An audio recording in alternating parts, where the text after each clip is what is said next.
Another week, another bit of chaos in the NHL. But what stood out to me? Let's find out, shall we? Hey, hockey fans, welcome back. Welcome in if this is your first time joining us for Today in Hockey. I'm Josh. This is the Hockey Flow, and today it's Saturday, November 12th, 2022, and we got another week in the books. So you know what that means, right? Time for Week 5 Observations. That's right, it's that time of the week where we go through 3 storylines that have emerged from this week in the NHL. And you know what? We dive deep into each. We go through the data, so courtesy of JFresh Hockey, hockey stat cards, hockey reference, a lot of different data sources. We sift through it and see what it tells us and break it all down. So stick around for that. If you do enjoy the content, take a moment, like the video, subscribe to the channel. Helps us out a ton. The regular season's getting going. We're going to keep bringing you videos. Want to make sure you never miss a beat. And you also want to make sure you're a part of the best hockey community on YouTube, after all. I do appreciate you guys. You are the best. So, all right, without further ado, let's take a look at our agenda. 11-12, Week 5 observations. First up, Oilers Corner. So this is going to be a new segment that we do each week. We're just going to spend a brief moment of time talking about the Oilers, as I am an Oilers fan. So let's go Oilers. We're going to check in with them. Feel free to go ahead and skip ahead to our other topics. We are going to touch base with the Winnipeg Jets and the Columbus Blue Jackets. I got a couple of important questions for you guys on both of those topics, so be sure to check those out. But all right, let's dive into it. Oilers Corner. So we're going to be talking about, that's right, Stu. And we are going to be talking about the defense. For better or for worse, lately it's been a lot more worse. So first up, let's look at the week. Another 2-2 week. So those familiar with the channel will know that it has been a little bit of an up and down roller coaster of a season for the Edmonton Oilers, and this week was no different. We played 4 games, we won 2, we lost 2. The losses, boy, they were rough. Against the Caps, I really thought we were going to be able to win that one, but you know what? First game on an Eastern Conference road trip, it's okay. 5-4 loss to the Caps, I can live with that. Then we play the Canes, and then we lose to the Canes, and we give up 7 goals, and it's an absolute trouncing, and that is absolutely unacceptable. But I tell you what, we moved past that. Let's focus on the positive. We did have a couple of wins this week. Our Florida road trip was an absolute success. We did have wins against the Lightning and the Panthers. That last game, today's game, did surprise me a little bit. We looked strong. You know, we did put up 4 goals, but we did have an empty netter. It was a little closer than the scoreline leads us to believe. But boy, that Panthers team is not too bad. According to Money Puck, they were like 3rd in their latest power rankings. So this is a very good Panthers team. Kachuk was playing. He wasn't suspended for this one, and Edmonton came out on top. But if we take a look at the team card for the Oilers, courtesy of JFresh Hockey, big shout out to them,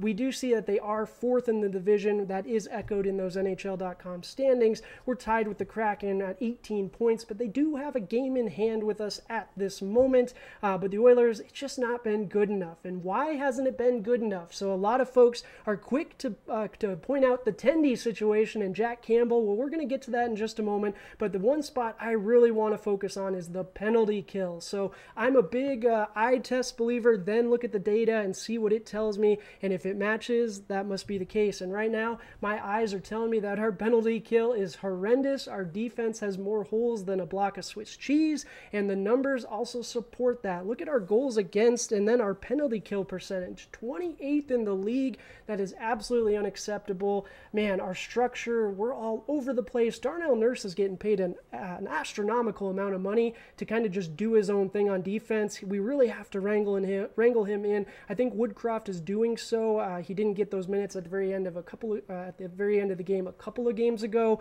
So hopefully that message was sent and received. But if we got to talk about the Oilers, we got to talk about the Tendy spot. And right now, you ask me, and I'm going to tell you, Stu Skinner is our Tendy. This is Stu Skinner's net moving forward 100%. Jack Campbell, you know what? I get it. He's adjusting to a new area, new city, new team. Wayne Gretzky even said, give him some time. Well, you know what? Now, too much time has already passed. If we're looking for a statistical, successful season, I saw a tweet the other day that Jack Campbell would need to save his next 140 shots in a row in a row for him to get up to a 9-10 save percentage. I believe that's what it was. That's just not going to happen, right? So if I'm Soup, if I'm the Oilers, I don't worry about the stats. I worry about just getting back to the level that I know I can get to, and then bringing that whenever my name is called. Because you know what? We are going to need 2 tendies throughout the course of this season. Stu Skinner's been playing absolutely fantastic. Take a look at the goals saved above expected leaders chart, courtesy again of JFresh Hockey. We see Stuart Skinner number 8 with a plus 6.3. That's absolutely fantastic. And then on the other end of the spectrum, we see Soup. Jack Campbell, 70th with a minus 6.8. So absolutely, it is Stuart Skinner's time to shine. He's played wonderful. Let's let him keep the majority of the games. Soupy can keep working on his game, keep getting acclimated, and then when his name is called, he can be ready. But right now, it's Skinner's time. And then if we're going to talk about the Oilers, we got to talk about the big two, McDavid and Draisaitl, right? Our dynamic duo. And right now, NHL point leaders through 11-12. I know we still got some games going on right now. They are 1-2 in scoring, 31 and 27 points respectively. Not sure if they're going to make it to the 125 point mark each. Be sure to check out my video on that. But they are absolutely playing wonderful and have continued to do so. They are absolutely flying high. And we can't forget about Zach Hyman. Zach Hyman has absolutely emerged as that third dangerous option for the Oilers. Nugent Hopkins had a goal, and he's been playing really well. But with Evander Kane's injury, got that wrist cut real bad. He's going to be out for some time. You know, maybe we reinvest that money to help the defense since he is going on long-term injured reserve. Let me know down in the comments, Oilers fans, what do you guys want to do with the team? What should the team do to shake things up? Because we need it. Is it McDavid, Draisaitl playing more on the penalty kill? I'm not sure. Let me know in the comments, though. Love talking with you guys. All right, moving on to observation number 2. On the other end of the spectrum, the Winnipeg Jets. Boy, talk about absolutely soaring. They are in first place right now in the Central Division. They are tied up on points with the Dallas Stars, but they did have a couple of games in hand. And we see the team card courtesy of JFresh Hockey right there, number 1 in the division, but number 4 in the entire league. That is absolutely right. So why is that though? You know, last week, be sure to check out our week 4 observations. We talked about the Devils and the Knights, right? And they're still flying high. They're still absolutely humming, but now it's time to talk about Winnipeg. Why is Winnipeg doing so well? What's going on? Well, first and foremost, the stars are shining. That's right, not the Dallas Stars, but the stars on the Jets. Their key players are absolutely playing like the key players they are supposed to be. Kyle Connor, 10 points. Pierre-Luc Dubois, 11 points. He doesn't even want to be there, right? But he has 11 points. Blake Wheeler, 9 points. And then Mark Scheifele, 8 goals, 2 assists, good for 10 points. Absolutely fantastic as well. The Stars are playing great. And if you want to talk about playing great, let's take a closer look at their top 2 lines. So when you look at the teams in the NHL that are all playing really, really well, one thing that is a common thread is consistency of their lineups. So right now, there are 20 lines across all the NHL that have played at least 100 minutes together. Okay? Only 20 lines have played at least 100 minutes together. Of those 20 lines, the Jets have 2 of them, 13th and number 17th in the NHL. Their top 2 lines have played at least 100 minutes together and then also rank 13th and 17th in expected goals percentage in the NHL. So that means their top 6 is playing consistently together, and they're also playing really good. It's not like they're 19th and 20th respectively. No, they're actually playing really good, and that is what we're seeing in their standings as well. But aside from their players actually playing really good, funny how that works, right? Connor Hellebuyck, the Tendy extraordinaire. My goodness, he is having quite the season. So if we look at the stats courtesy of NHL.com, we see his goals against average 1.98, good for 3rd in the league, save percentage at 9.38, good for 1st in the league, and his shutouts, he is tied for 1st with 2 shutouts.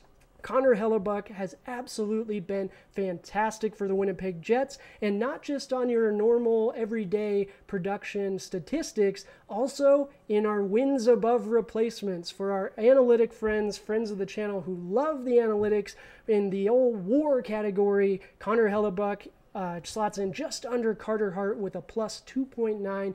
Absolutely fantastic. And for our game score friends, Connor Hellerbuck is also second in average game score.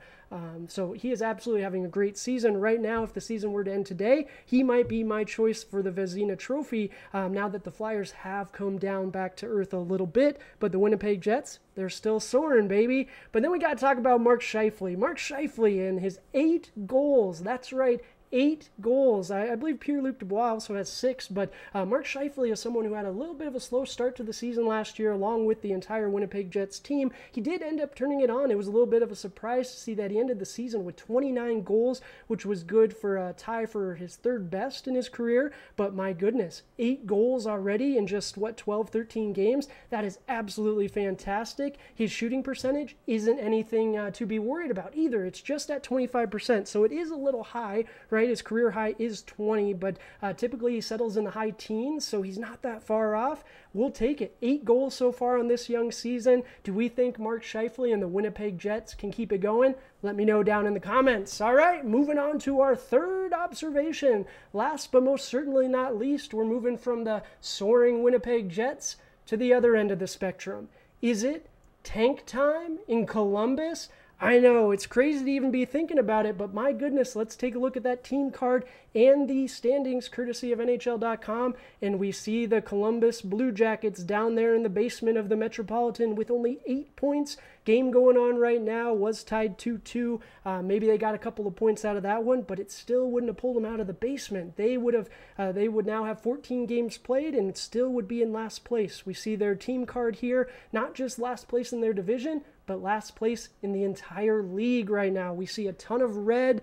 Goals for, expected goals for, okay, not too bad. Goals against, okay, that's horrendous. Goal share, power play percentage. So what's going on in Columbus? This team was supposed to be one of the darlings. They're supposed to be a playoff team. We signed Johnny Gaudreau. You signed Gudbranson. Well, Gudbranson might be part of the problem. That $4 million price tag is looking worse and worse each day. But if we take a look at this week, you know what? They did have a pretty unsuccessful week. They did get to go to Finland, and Patrick Laine did score, but it was an unsuccessful road trip in the Global Series. They did go 0-2 on the road, losing both games to the Avalanche. But why? Why else has Columbus struggled this season? Well, injuries have played a big part in it. We mentioned Patrick Laine, right? Scores a goal to get the season going and then gets hurt, misses a good chunk of time. This team is trying to learn to play together, right? We got new pieces assembled. It takes time. It takes reps, and Patrick Laine missed a lot of reps. Now he's back playing a little better. The team's playing a little bit better, but then the injury bug strikes again. We get the terrible news that Zach Werenski is going to be out for the season after separating his shoulder and tearing his labrum. So that is such a devastating loss for Blue Jackets fans, but it's not like you guys were flying high riding in first place right now. So I say this is an opportunity to let the youth shine. You drafted Jiricek in the top 10 last year. You also had Denton also with pick 12, 2 young defenders. Maybe Denton's not ready to get called up to Columbus just yet, but Jiricek did get a couple of games. Folks were wondering if he was going to get to play most of the season in the AHL, or he was going to cut his teeth in the NHL. But why not? Let the kid play in the NHL. I get the argument of not wanting to burn a year of his eligibility necessarily, but let's do it. Let's let him take the reins on that defense. Play in that. Give him second line defensive minutes on that right side. Blankenberg gets back.